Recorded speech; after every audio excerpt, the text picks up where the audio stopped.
Sometimes I will start seed out in the barn, but I've always had better success starting seed indoors where it's warmer than it is in the barn. So that's why we're in here in the house.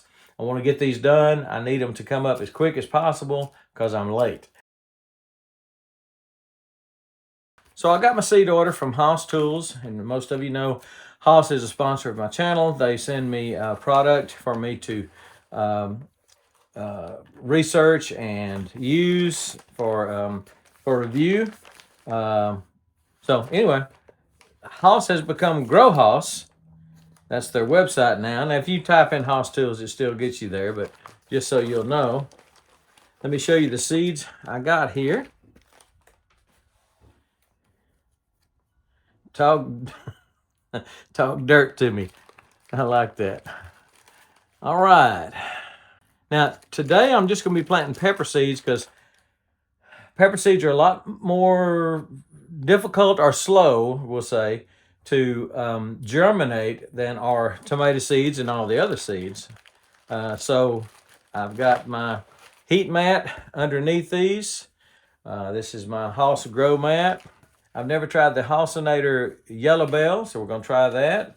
We're in a spare bedroom that my wife doesn't know we're going to start seed in, but we are, and she'll find out tonight when she comes home. The Haasinator Jalapeno, we'll be doing that today. Again, the red snapper, I'll do that later because I want to give those peppers about 5 days. I'd like to put them all under the grow light at the same time. To do that, you have to start whatever's going to germinate quickest.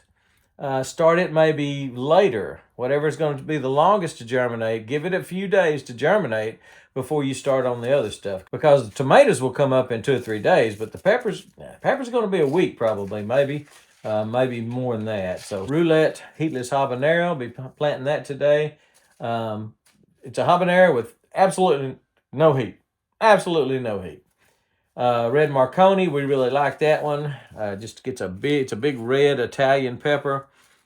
Haasinator bell pepper, we'll be planting that today. The Iberia cayenne pepper, planting that today. So we got several of these peppers that we're going to do today.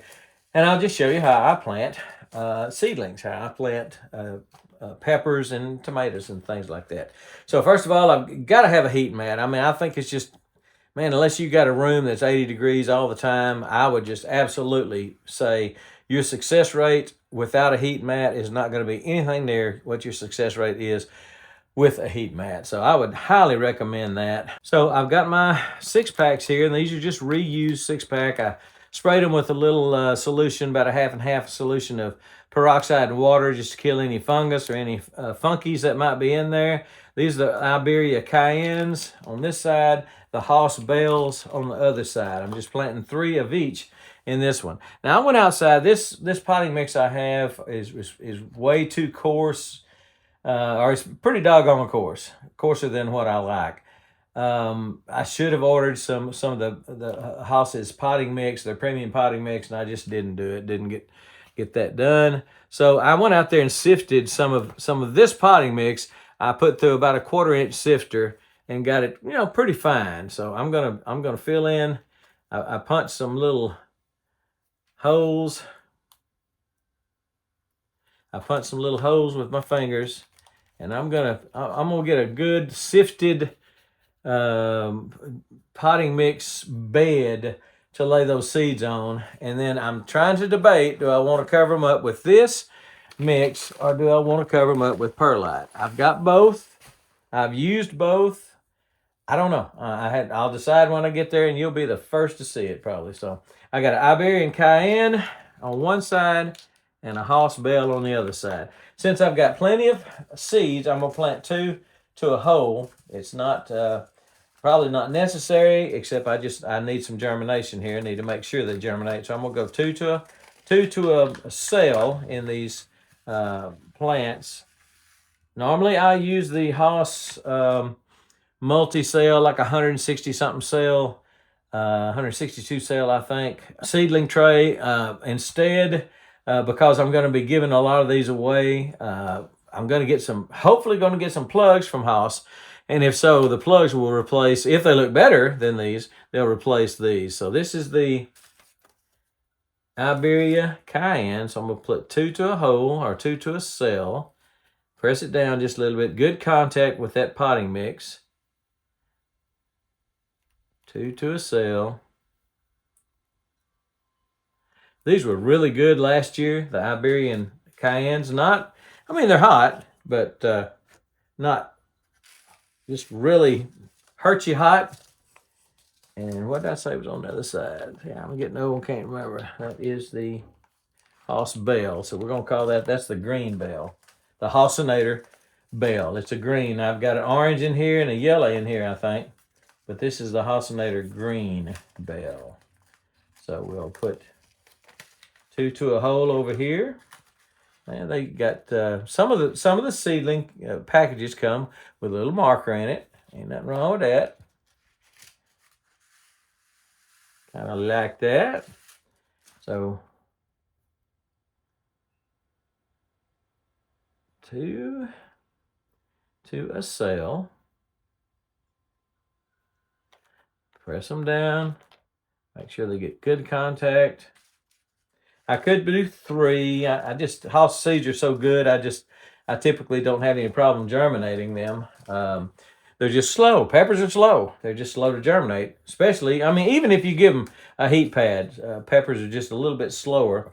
See, there's so many little pieces of bark and stuff like that I really don't like.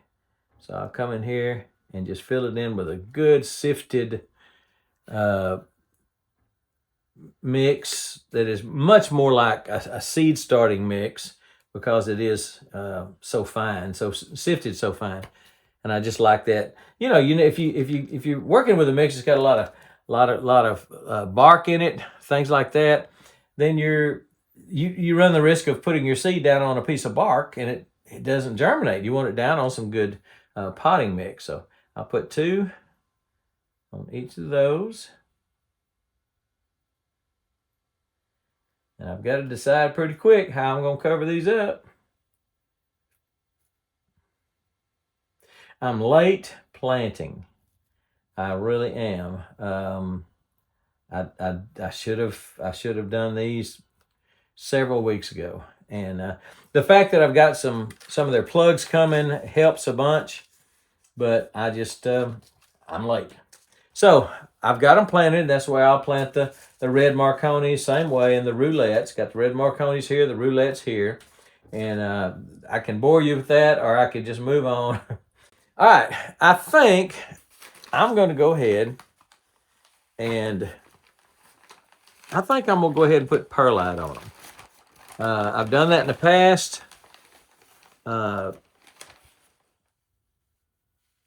Travis at Lazy Dog uses the perlite exclusively, I think, to cover his seed when he's planting seed. So we're going to do it, just a light covering. And the theory behind it is it pushes, the seeds push up through that perlite a lot easier than they will because that perlite is just nothing. It just weighs nothing.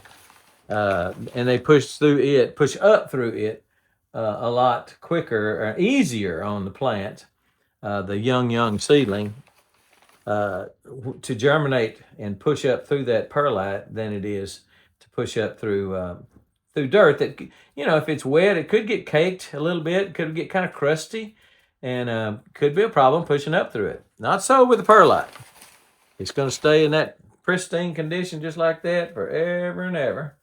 So what I don't get here, I'll get in plugs, and then I can maybe give some of these away. If the plugs come in and look really good, and they will probably look better than these because I'm sure they were started a long time ago, and mine are not. Mine are just starting today. So the plugs should look better than these, and for that reason, I believe we'll probably be using the plugs instead of these. Let me show you one other step I do that I think is also critical. Now, normally I will stretch a plastic wrap just across everything, but since I'm planting at different times, expecting these to come up in about 7 or 8 days, I'm going to wrap each one of these 6-packs. Again, normally I'll just stretch it all the way across, and that's what I would recommend if you're doing a whole tray. Just stretch it across. But as something starts to germinate, as soon as you see any kind of green pushing up, you need to get that under some lights hard and fast. So these are going to get a covering. So I'm going to come in here and just each one of these individually wrapped. I'm not going to do it real tight. I just want to seal in that moisture.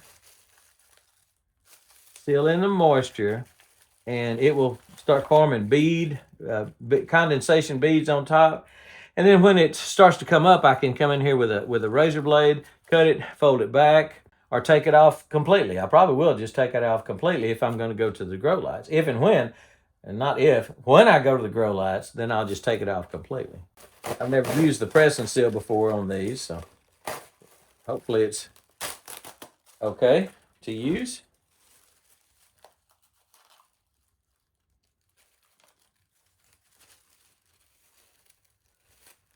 That'll keep that moisture trapped in there. They're very moist right now. They've been soaking up water for several days. But these will start, the condensation will start on top, and you won't even hardly be able to see anything. Now, I've got to have that probe from the heat mat thermostat in one of these. So what I'll do is introduce a hole, push that down in there,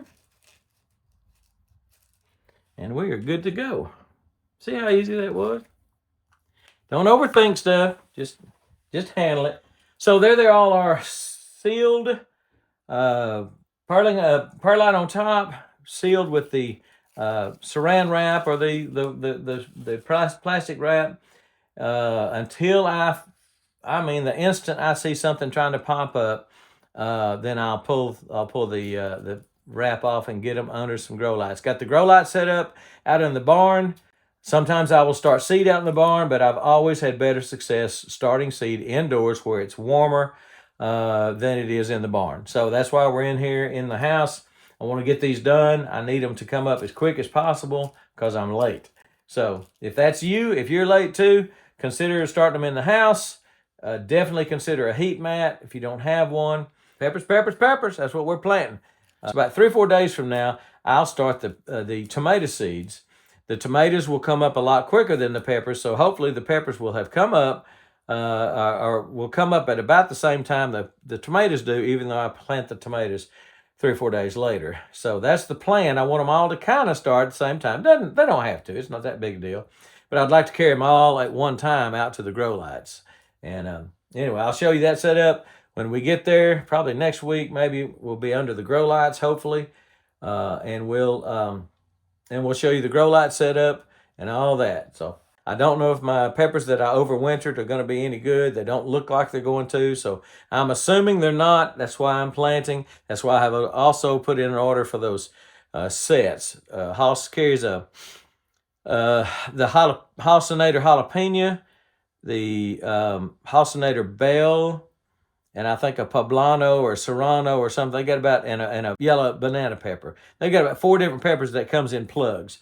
But they don't have the Iberian cayenne and the habanero and the Marconi. So I know I've got to grow those from seed. So these will definitely be mine. And I'm hoping they germinate well because I definitely need them. That's why I put 2 to a hole, is try to make sure we got a good germination on the ones that I'm not going to be able to get plugs on. I think we're done. I hope that helps you if you've got any concern about planting seed, about starting seed. It's not hard at all. You just really need the right equipment. And I think that equipment includes, by all means, a heat mat. I really, really do. So get you a heat mat or have you a warm place because they've got to be about 80 degrees to come up. Either that or it's just going to take a long, long time. So I'll let you know when they come up. And I may show you planting the tomatoes. They're about the same thing, but I would show you that these are starting to come up and it's time to plant tomatoes or something like that. I'll show you when I do the watermelons, the seedless watermelons, because they're just, I don't know, they're harder to germinate. So we're going to take special care with those. We're going to do about the same thing, but I just want to make sure my seed starting mix is really sifted well and that there's just a good bed of I want it to be perfect for those seedless watermelons because they are hard to grow. We don't want to mess it up. We want to get us some seedless watermelons. All right. I think that's it, and we are gone.